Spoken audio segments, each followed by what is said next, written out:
Chai! Puss. No verse, no say for this copper. For this copper, I don't understand the whether a human being or this spirit they live for this copper. God made the spirit go pursue me. Then make me go dye my head, dye tongue, dye everywhere. Enter this room, lock myself. I no look to anybody. Problem. Continue. See, where ABOKI give me. I feel that this money finish.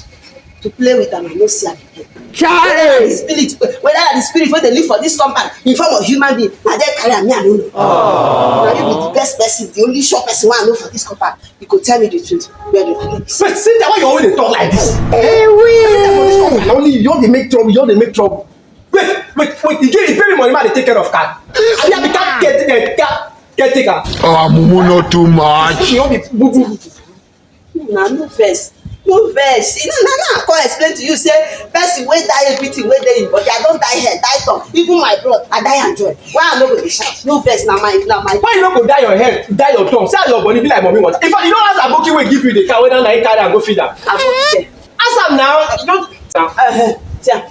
70 years old man. ABOKI abeg no verse. Continue. I know say you be sure person for this compound.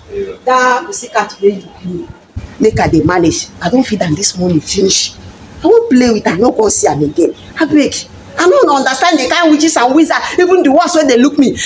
Whether na dem carry am, abeg, you help me see am. So wallahi me I carry am. Okay, why go carry person cat now? You be Mumu. Wahala. So wallahi me I give am for cat lah. Wallahi I no talk am make I eat am for the cat. Chai! Wallahi me I dey waka am for my window. Wallahi I hear am ba. My friend I dey talk am I go eat am for my pussy.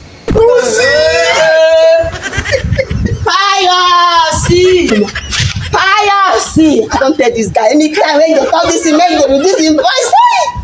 We must learn a lesson. Nyala. You wait happen. You see what? Why are you running? Why?